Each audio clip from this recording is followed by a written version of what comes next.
할렐루야. 우리 하나님을 찬양하는 일이 선함이요 찬송하는 일이 아름답고 마땅하도다. 여호와께서 상심한 자들을 고치시며 그들의 상처를 싸매시는도다.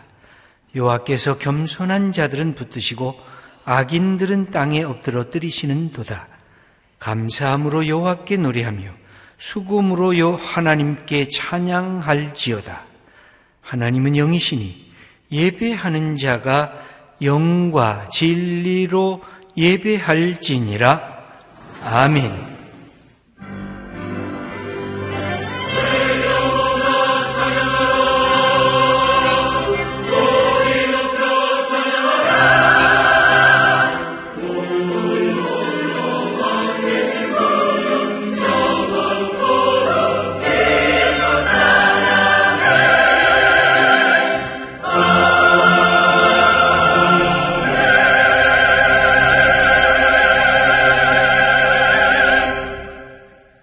영원히 찬양을 받으실 주 여호와 우리 아버지 하나님, 그 놀라우신 능력과 크신 은총을 인하여 주께 영광 돌립니다.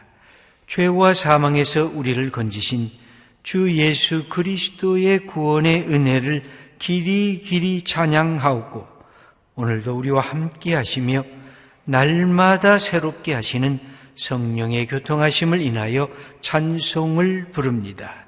성부 성자 성령께 세세무궁토록 영광이 있을지어다. 아멘. 다 같이 일어나셔서 12장 찬송을 부르시겠습니다.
같이 머리 숙이셔서 겸손한 마음으로 참회의 기도를 드리겠습니다. 하나님 아버지, 새로운 한 달 8월을 주님과 더불어 시작합니다. 생명의 주님, 진리의 주님, 은혜의 주님 앞에 나왔습니다. 죽음을 향해 겁을 내며 가는 우리에게 생명의 기쁨을 주옵소서. 거짓을 향해 갈짓자를 그리며 가는 우리에게 진리의 확신을 주옵소서. 교만을 향해 우쭐대며 가는 우리에게 하늘의 은혜를 겸손히 깨닫게 하옵소서. 사랑의 하나님, 어느 날 보니 우리의 신앙이 그냥 나의 종교가 되고 말았습니다. 세월이 지나가면서 더 성숙한 신앙으로 업그레이드 되질 못했습니다. 오히려 화석같이 굳어진 신앙, 회칠한 무덤 같은 허울 좋은 종교가 되고 말았습니다. 마음에 역동하는 생명력이 사라졌습니다. 기대하고 기다리는 설레임이 서서히 내 곁에서 떠났습니다. 기쁨과 감사의 고백이 어느 날부터인가 내 입에서 물러갔습니다. 오히려 신앙을 갖는다는 것이 무료해지기 시작했습니다. 교회 나와 예배 드린다는 것이 그냥 반복적인 습관화된 행동으로 멈추고 있었습니다. 신앙이라도 갖고 있어야 무엇인가 인생의 안전판을 붙들고 있는 기분이 들었기에 예배를 드린 때도 있었습니다. 예수님이 나는 길이요 진리다라는 말씀을 내 것으로 받기를 주저했습니다. 예수님이 다 내게로 오라 내가 너희를 쉬게 하리라는 말씀을 들으면서도 내 무거운 짐을 맡기기를 거부했습니다. 예수님이 나는 부활이요 생명이다라는 말씀을 고난과 죽음이 난무하는 현실 속에서 내 것으로 삼지를 못했습니다.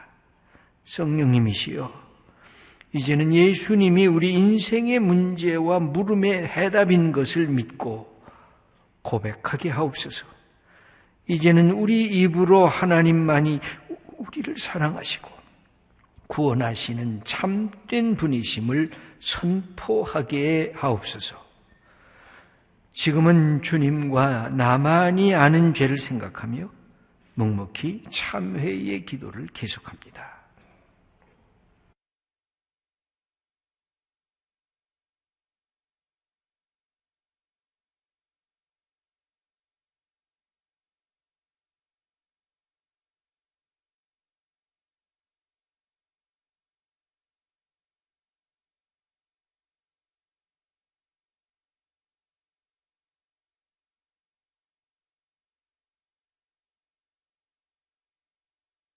만일 우리가 죄가 없다 말하면 스스로 속이고 또 진리가 우리 속에 있지 아니할 것이요 만일 우리가 우리 죄를 자백하면 그는 미쁘시고 의로우사 우리 죄를 사하시며 우리를 모든 불의에서 깨끗하게 하실 것이요 그러므로 주 예수 그리스도 안에 있는 자에게 결코 정죄함이 없느니라.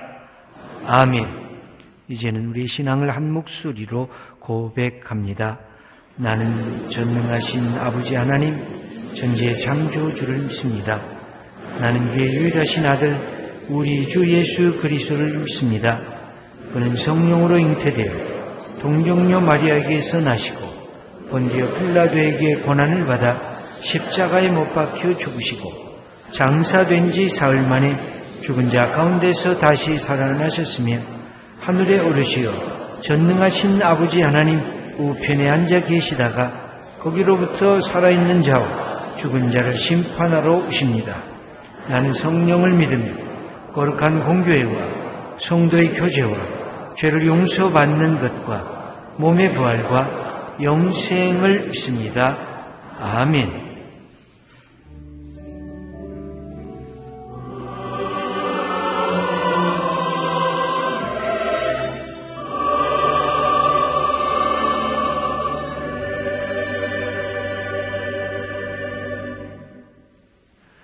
앉으시겠습니다. 교독문 23번 교독하겠습니다. 교동문 23번 시편 43편의 말씀입니다.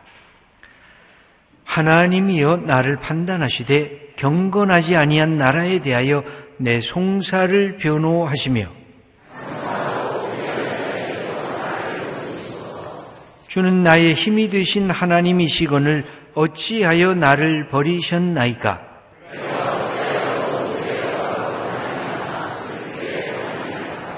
주의 빛과 주의 진리를 보내시어 나를 인도하시고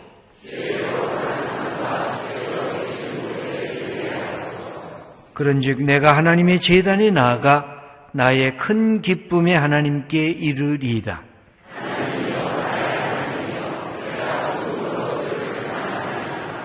내 영혼아 네가 어찌하여 낙심하여 하며 어찌하여 내 속에서 불안해하는가?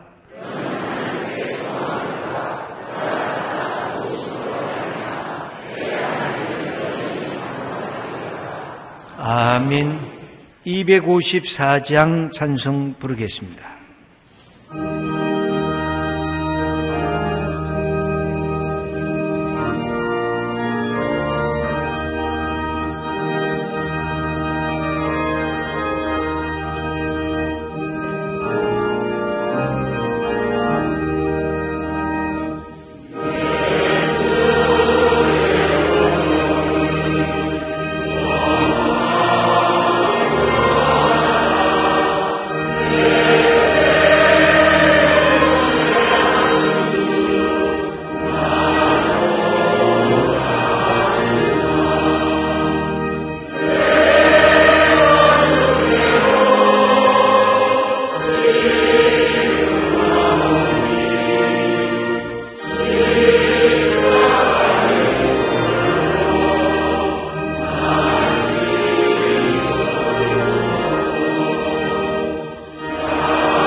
하나님 아버지, 창조주이신 하나님의 권능하심과 선하심에 경배를 드리오니 저희의 예배를 받아 주옵소서.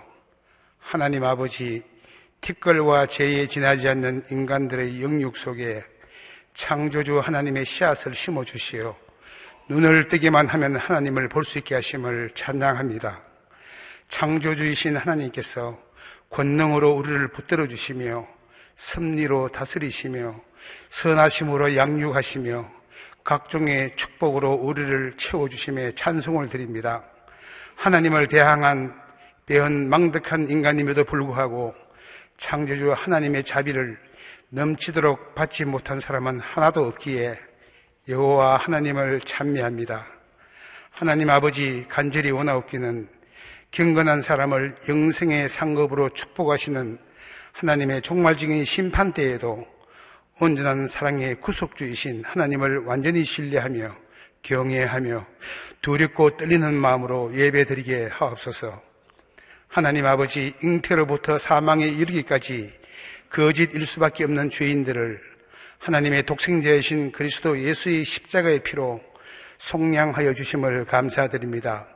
우리의 유일한 중보자이신 그리스도 예수에게서 믿음의 약속을 실현하셨기에 주님을 더욱더 아는 지혜와 지식만이 온전한 믿음의 목표임을 밝히 알게 하옵소서.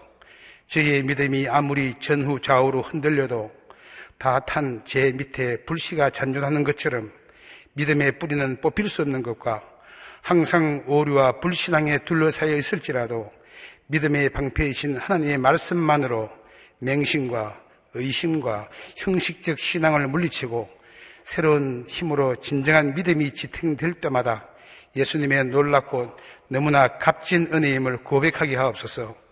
자비를 베푸시고자 하는 하나님께서 짙은 암흑 속에 있을지라도 그 찬란한 빛을 선택받은 우리에게 조금이라도 비춰주시는 때에는 우리의 눈은 그 빛을 바라보며 내 마음 안에 계신 그리스도를 소유하는 견고한 믿음을 가질 수 있음을 성령님께 감사드리게 하옵소서.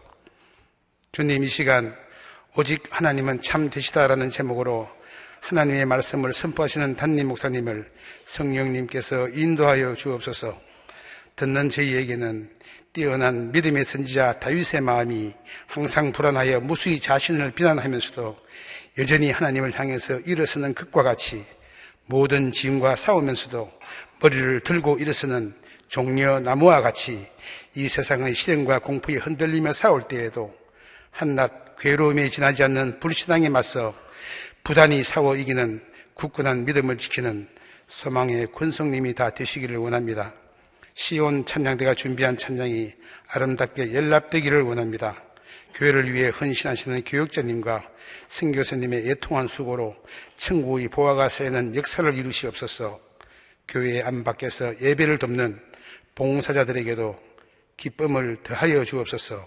이 모든 말씀을 우리를 구원하신 예수님의 이름으로 기도드립니다. 아멘.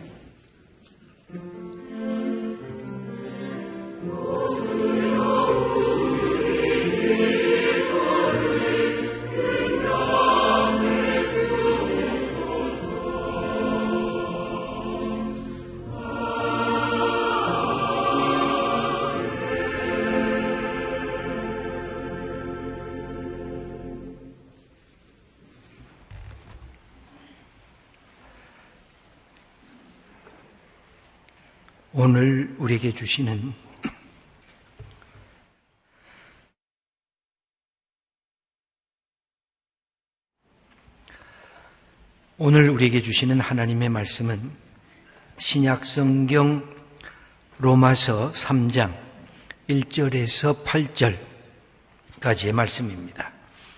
신약성경 241면입니다. 로마서 3장 말씀 봉독할 때 살아계신 하나님의 음성을 다 함께 들으실 수 있기를 바랍니다. 그런즉 유대인의 나음이 무엇이며 할례의 유익이 무엇이냐? 범사에 많으니 우선은 그들이 하나님의 말씀을 맡았음이니라. 어떤 자들이 믿지 아니하였으면 어찌하리요? 그 믿지 아니함이 하나님의 미쁘심을 패하겠느냐? 그럴 수 없느니라. 사람은 다 거짓되되 오직 하나님은 참되시다 할지어다. 기록된 바 주께서 주의 말씀에 의롭다함을 얻으시고 판단받으실 때 이기려 하심이라 함과 같으니라. 그러나 우리 불의가 하나님의 의를 드러나게 하면 무슨 말하리요? 내가 사람의 말하는 대로 말하노니 진노를 내리시는 하나님이 불의하시냐? 결코 그렇지 아니하니라. 만일 그러하면 하나님께서 어찌 세상을 심판하시리요? 그러나 나의 거짓말로 하나님의 참되심이 더 풍성하여 그의 영광이 되었다면 어찌 내가 죄인처럼 심판을 받으리요? 또는 그러면 선을 이루기 위하여 악을 행하자 하지 않겠느냐? 어떤 이들이 이렇게 비방하여 우리가 이런 말을 한다고 하니 그들은 정죄 받는 것이 마땅하니라. 아멘.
지난 주간 목금토에 우리 소망교회 중고등부 신앙수련회가 있었습니다.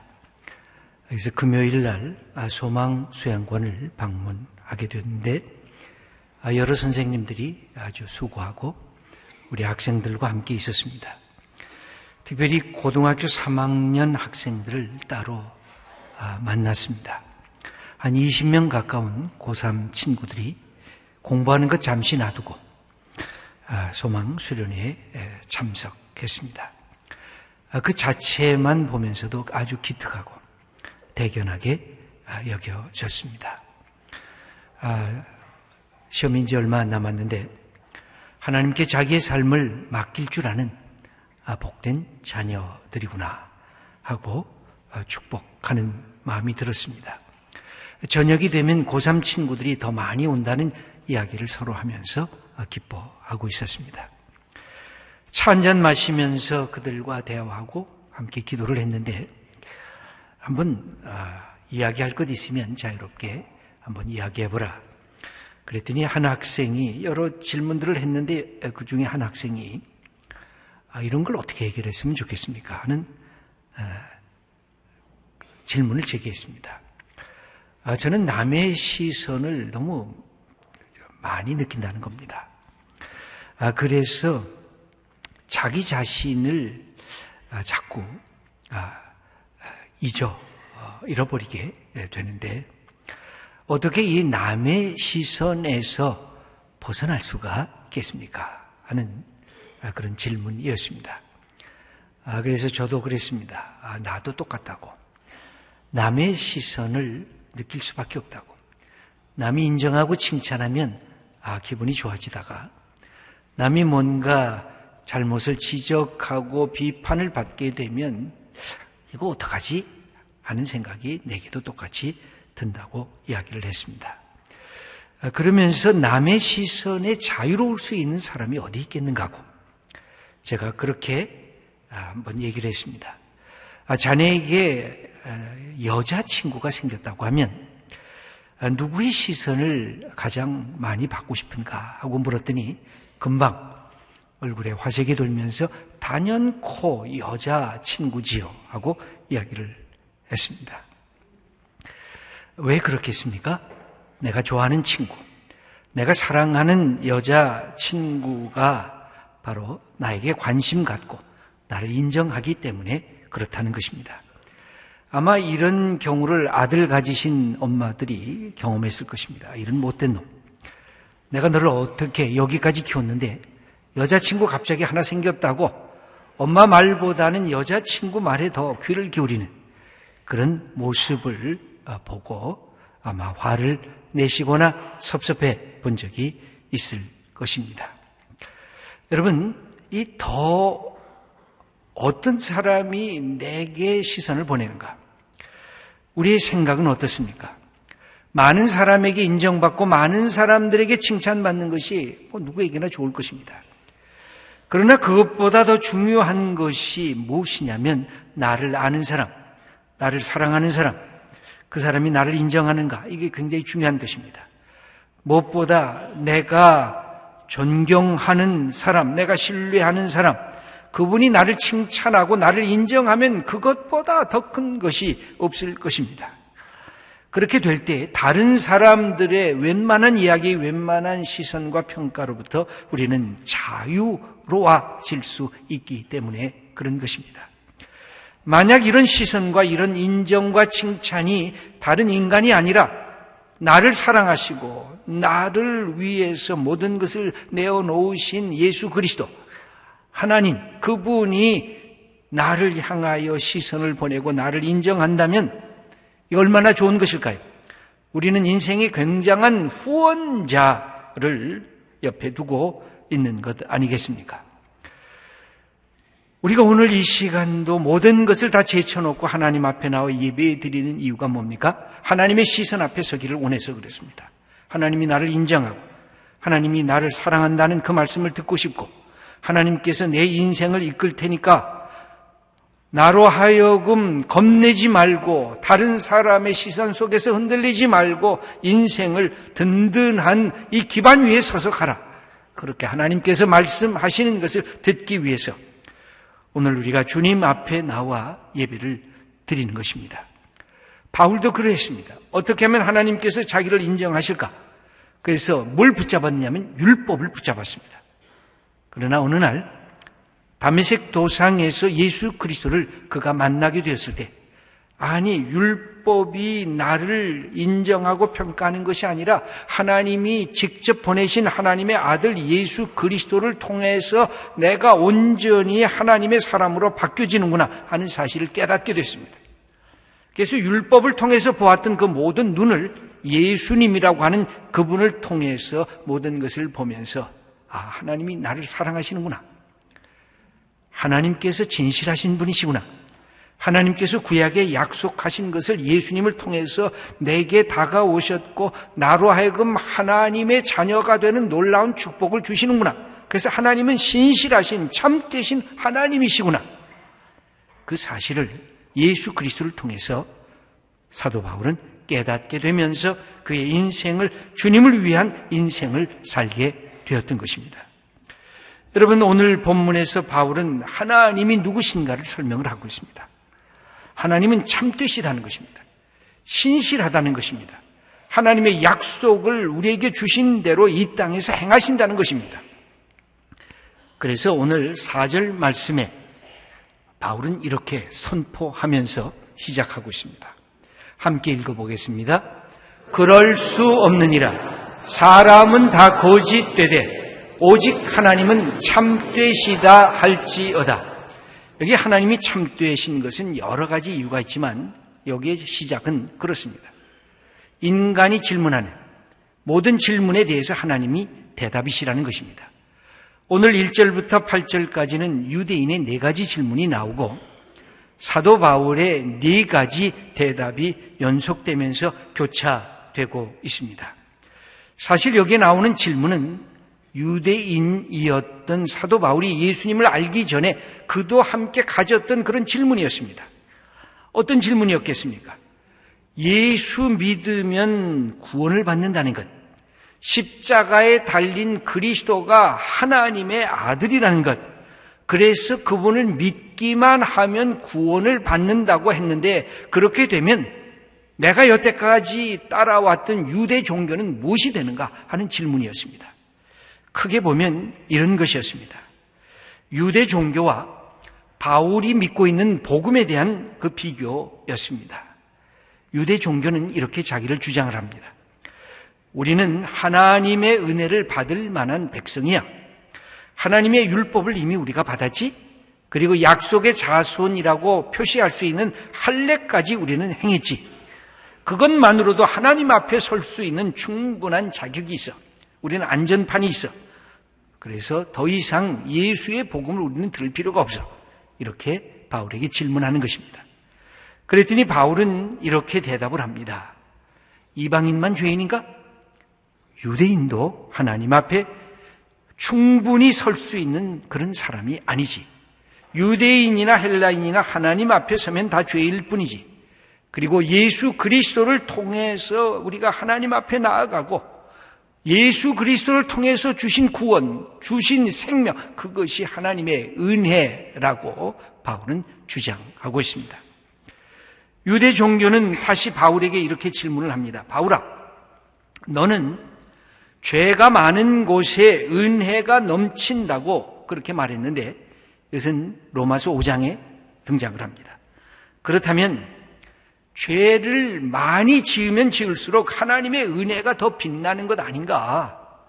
그러면 우리가 그런 죄인을 하나님이 심판하시는 것, 잘못된 것 아닌가? 죄를 또 짓고 또 지어서 하나님의 은혜가 나타난다고 하면 왜 그런 것을 막는가? 그렇게 아주 역설적으로 질문을 하는 것입니다. 마치 이런 질문과 비슷합니다. 가룟 유다가 있습니다. 예수님의 제자였습니다. 그러나 예수님을 배반했고 은 30에 예수님을 넘겨주었습니다. 그래서 이렇게 질문합니다. 이 가룟 유다의 행동 때문에 예수님이 십자가의 길을 간 것이 아닌가? 하나님의 구원 드라마가 있는데 그 중에서 이 가룟 유다 때문에 예수님을 통한 하나님의 구원의 역사가 이루어졌다고 하면 구원 드라마의 엄청난 공헌자가 아닌가? 그러면 어떻게 하나님께서 가룟 유다를 심판하실 수가 있겠는가 하는 그런 질문과도 같은 것입니다. 바울은 대답합니다. 이 궤변이라고. 하나님은 죄악을 싫어하고 죄악을 미워하신다고. 하나님은 죄악의 대가를 치루어야 된다고. 죄는 악한 것이고 하나님 앞에 죄 그대로라고. 하지만 하나님께서는 그 죄를 많이 지은 죄인을 사랑하시기 때문에 어떻게 이걸 사랑할까?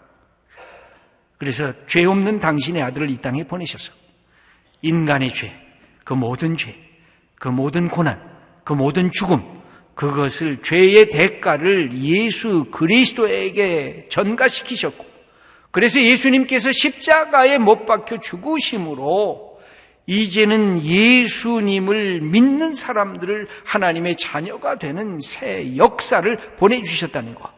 그것이 바로 바울이 증언한 복음인 것입니다. 거기에 하나님의 은혜가 있다는 것입니다. 은혜를 은혜되기 위해서 더 많은 죄를 짓겠다고? 말도 안 돼.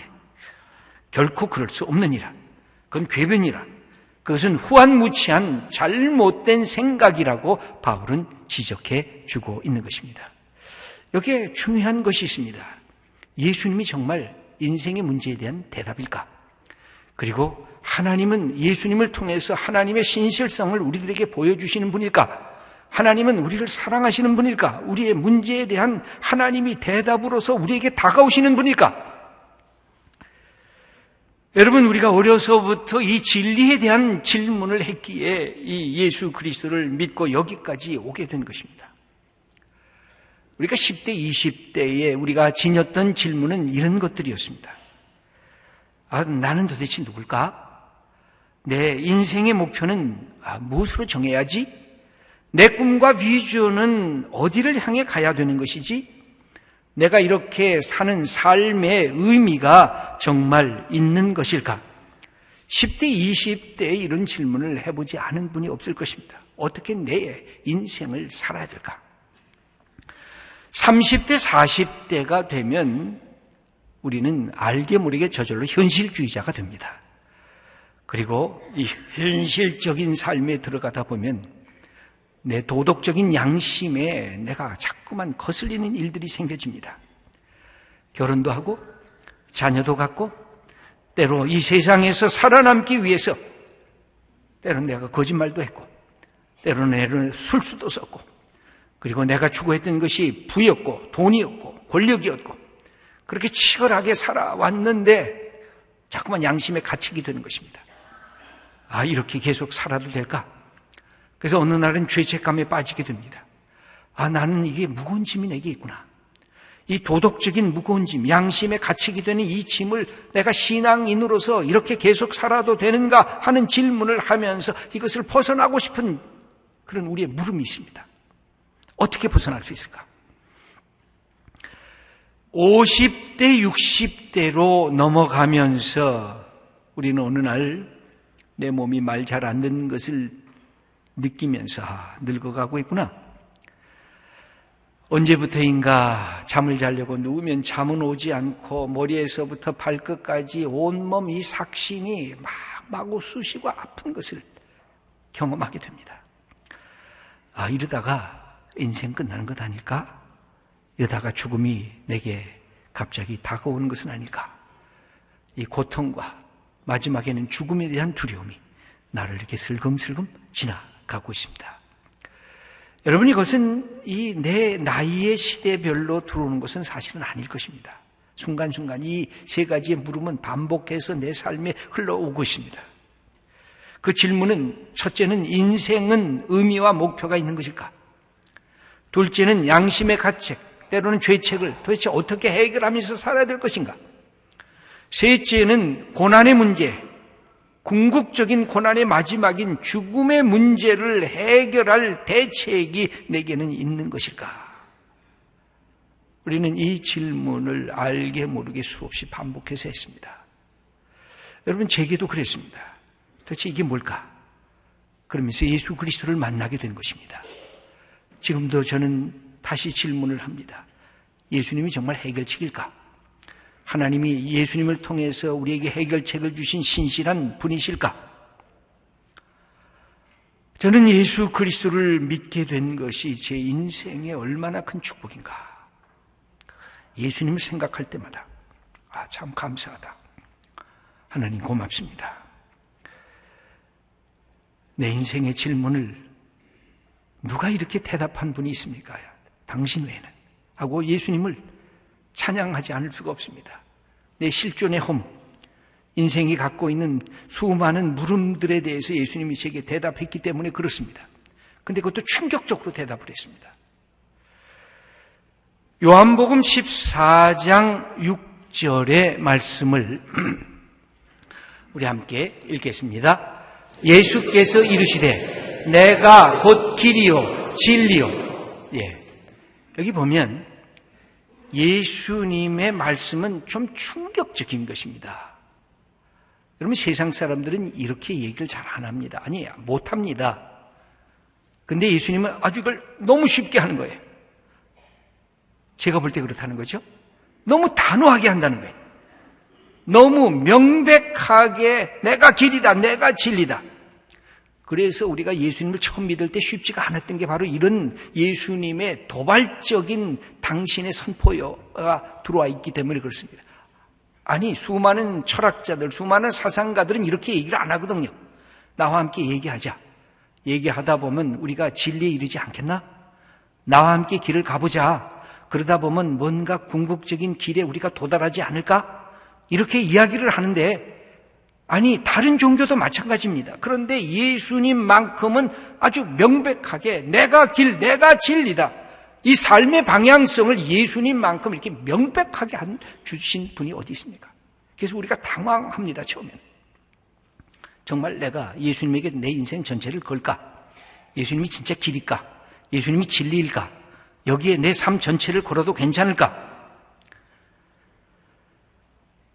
여러분, 우리가 여기에 우리 삶을 걸게 됐습니다. 그리고 그분 안에서 이 길과 진리가 무엇인지를 차츰차츰 깨닫기 시작한 것입니다. 마태복음 6장 33절 말씀을 함께 읽겠습니다. 그런즉 너희는 먼저 그의 나라와 그의 의를 구하라. 그리하면 이 모든 것을 너희에게 더하시리라. 예수님께서 주신 이 삶의 원칙도 그런 것입니다. 인생의 우선권을 붙잡으라는 겁니다.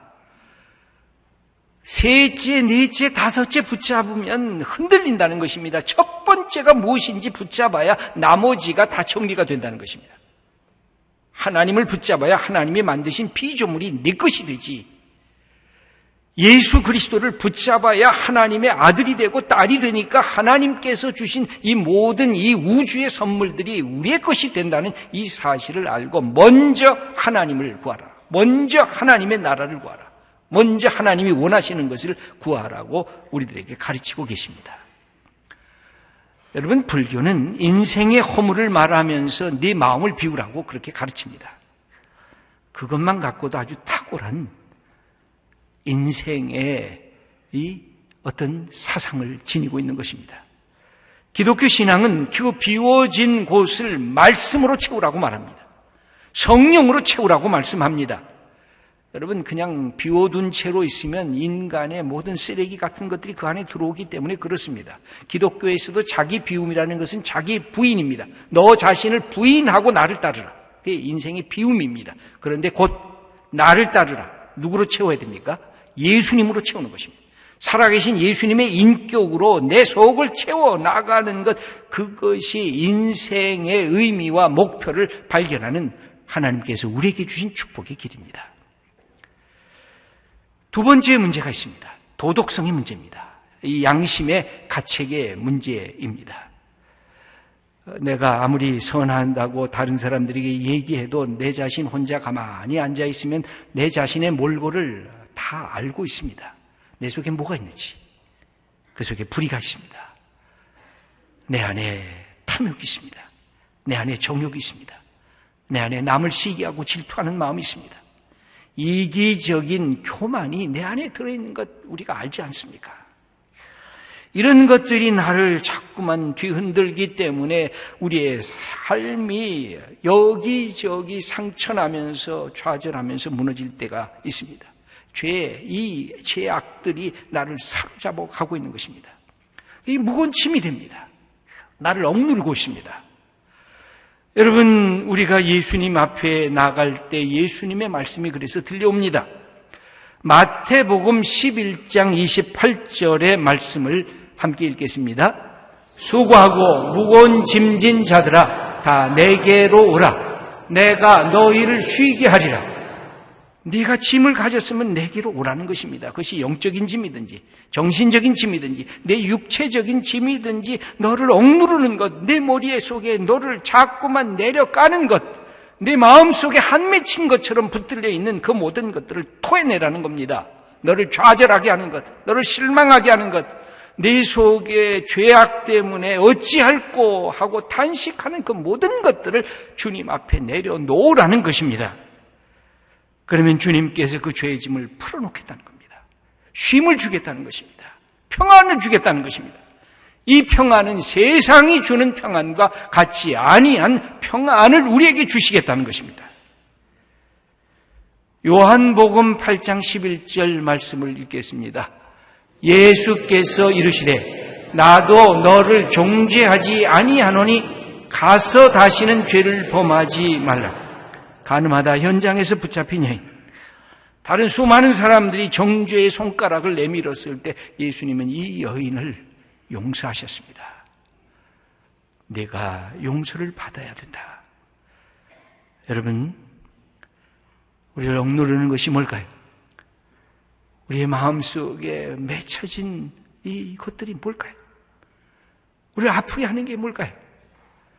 우리로 하여금 실망하고 탄식하게 하는 것들이 뭘까요? 예수님이 대답입니다. 예수님에게 나오세요. 예수님이 우리의 해결책이십니다. 예수님은 우리를 향해서 오라 그러는데 우리가 안 가서 그래요. 주님 내 모습 이대로 주님 앞에 나옵니다. 가장 결정적인 문제가 있어요. 왜 고통이 인간에게 존재하는가? 하나님은 왜 고난을 허용하고 계시는가? 하나님은 왜 인생의 이 어려운 문제에 침묵하는 것 같이 보이는가? 우리가 힘든 이유가 뭘까요?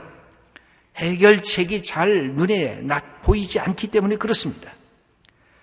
여러분, 고통이 아무리 커도 이것이 치유가 되리라는 것이 명백하다고 하면 고통을 이겨나갈 수가 있을 겁니다. 육체의 중한 질병 때문에 병원에 입원해도 다시 건강한 몸으로 퇴원할 수 있다고 하면 그 질병을 그렇게 두려워하지는 않을 겁니다. 여러분, 이 땅에서 고난을 받아도 마지막에 영광스러운 승리가 보장이 되어 있다고 한다면 고난 자체가 힘들고 괴로울 게 틀림이 없을 겁니다만, 그러나 우리는 그 고난을 이겨낼 당당한 용기를 갖고 있게 될 것입니다. 요한복음 11장 25절 말씀을 함께 읽겠습니다. 예수께서 이르시되 나는 부활이요 생명이니 나를 믿는 자는 죽어도 살겠고 무릇 살아서 나를 믿는 자는 영원히 죽지 아니하리니 이것을 네가 믿느냐? 제자들에게 도마에게 하신 말씀, 네가 믿느냐? 네가 믿음이 있느냐? 생명이 있다는 것, 죽음이 인생의 종말이 아니라 죽음 너머의 세계가 있다는 사실을 네가 믿느냐? 우리를 위해서 베푸신 하늘의 천국 잔치를 하나님께서 베푸실 것을 네가 믿느냐? 그렇게 질문하는 겁니다. 계시록 21장 3절 말씀을 읽겠습니다.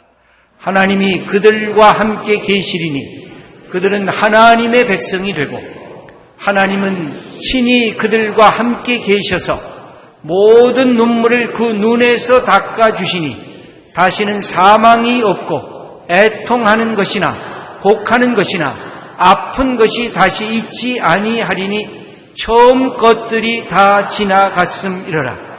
하나님께서 우리에게 하시는 말씀이 그것입니다. 죽음이 내 인생의 마지막 챕터가 아니라는 겁니다. 죽음이 마지막이라고 챕터인 줄 알고 내가 책을 딱 다시 닫지 말라는 겁니다. 하나님께서 그 다음 챕터를 우리에게 만드시고 기다리고 계신다는 겁니다. 사랑하는 성도 여러분, 과거가 오늘의 나의 현재를 규정하게 해서는 안 됩니다. 현재 위기가 나를 규정하게 내버려 둬서도 안 되는 것입니다. 하나님의 닥쳐올 미래에 주신 그 약속이 오늘의 나를 규정하도록 해야 되는 것입니다. 지금 내가 비록 힘들고 비록 내가 고통 속에 있고 내가 비록 모든 것이 좌절하고 잘 안 돼도 하나님께서 내 인생의 마지막을 붙잡고 있고 죽음 넘어선 새로운 챕터를 하나님께서 준비하셨다는 이 약속된 말씀을 믿고 이 땅에서 사는 동안 우리가 용기 있게 하나님의 신실하심을 가슴으로 받으면서 살아갈 이유가 있다는 것입니다. 이 세상을 하나님께서 우리에게 선물로 주신 것입니다. 예수님이 우리의 문제에 대한 대답이십니다. 하나님께서 예수님을 이 땅에 보내셔서 친히 죽게 하시고 부활케 하시고 우리에게 자녀되는 생명의 약속을 주신 하나님이 신실하신 분이십니다. 그분을 다시 우리가 믿고 고백하는 것, 이게 우리가 하나님 앞에 예배 드리면서 하나님께서 주신 우리의 약속의 선물, 우리의 확인입니다. 오늘도 이 하나님의 말씀, 하나님은 신실하신 분, 그 신실하신 분의 표징으로 예수 그리스도를 보내신 분, 그 예수 그리스도 속에 우리의 질문에 대답이 있다는 이 놀라운 사실을 알고 우리가 예수님을 자랑하고 기뻐하는 주님의 자녀들 다 되시기를 축원합니다. 하나님 아버지 감사합니다. 우리에게 예수님을 보내주셨습니다. 길을 알지 못했던 우리에게 길을 보여주셨고 우리의 죄책감 속에서 고통받는 무거운 짐을 주님께서 대신 지셨고 죽음의 두려움을 넘어서서 부활과 생명의 약속을 우리에게 주셨습니다. 죽음 앞에 서는 그 순간까지라도 죽음이 내 인생을 종결하는 것이 아니라 하나님께서 그 다음 생명과 부활의 챕터를 만드신 것을 믿고 담대하게 마지막 순간까지 나가게 하시기를 원합니다. 주님의 귀한 자녀들 하나님께서 말씀으로 가르쳐 주시고 축복하시옵소서. 예수님의 이름으로 기도드립니다. 아멘. 285장 찬송 부르시겠습니다.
정신없이 세상을 살다가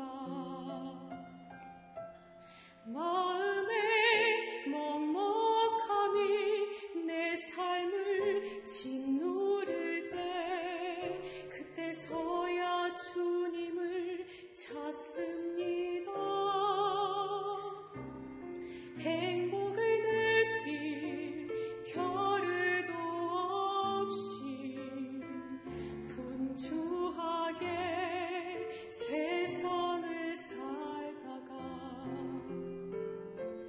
인생의 허무함이 내 삶을 짓누를 때 그제서야 주님을 찾습니다. 내게 믿음 주소서, 내 연약한 마음 돌보소서. 한없는 주님의 사랑 알게 하소서.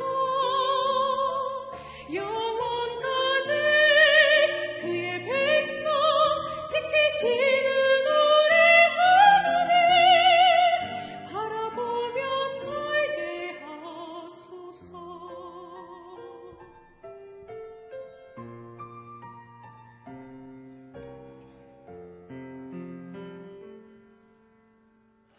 모든 것을 다 잃은 것 같던 순간에도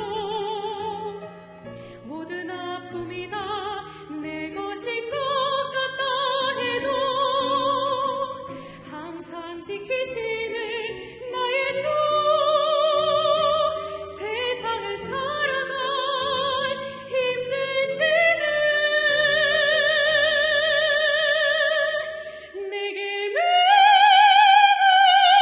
주소서, 내 연약한 마음 돌보소서.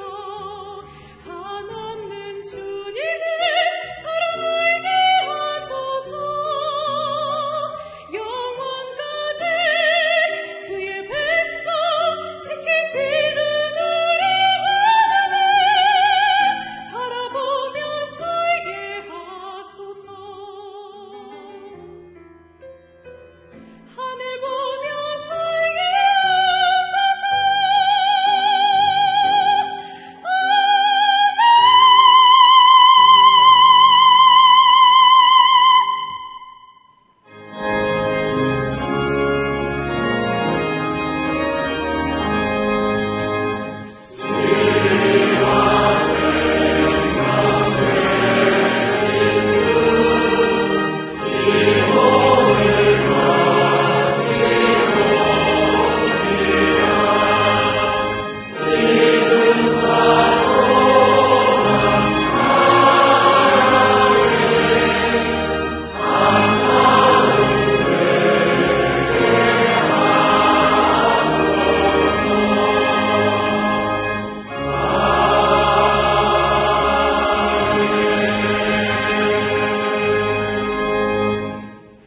하나님 아버지, 감사합니다.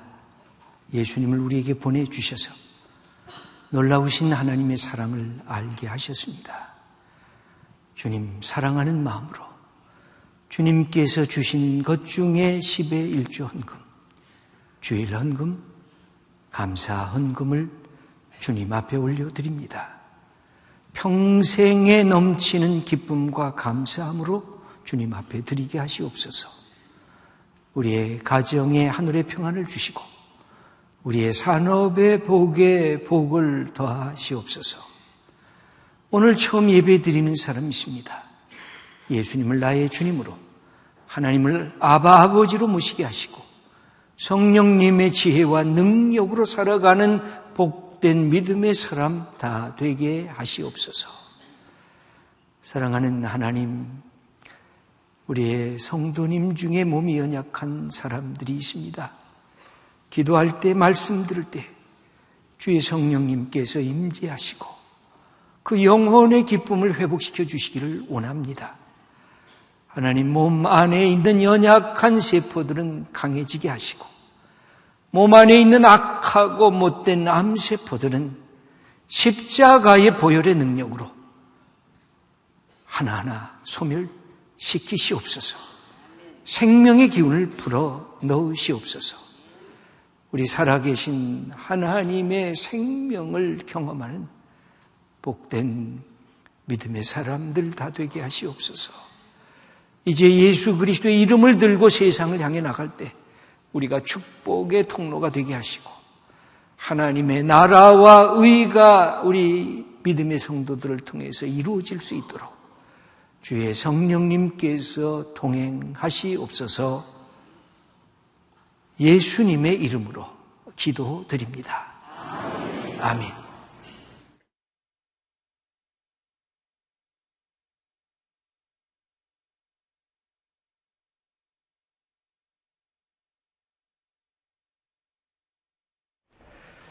(505장) 찬송 부르시겠습니다.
지금은 우리 주 예수 그리스도의 은혜와 하나님의 크신 사랑과 성령님의 감동하시며 교제하시며 인도하심이 예수 그리스도의 마음을 품고 세상을 향해 담대히 나가는 하나님의 귀한 자녀들 머리 위에, 가정과 일터 위에, 지금도 하나님의 은총을 기다리는 이 민족의 역사 위에 이제로부터 영원히 함께 계시옵기를 축원하옵나이다. 아멘.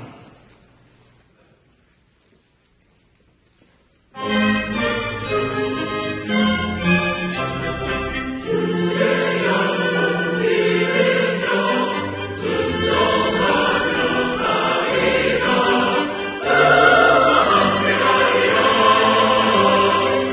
주여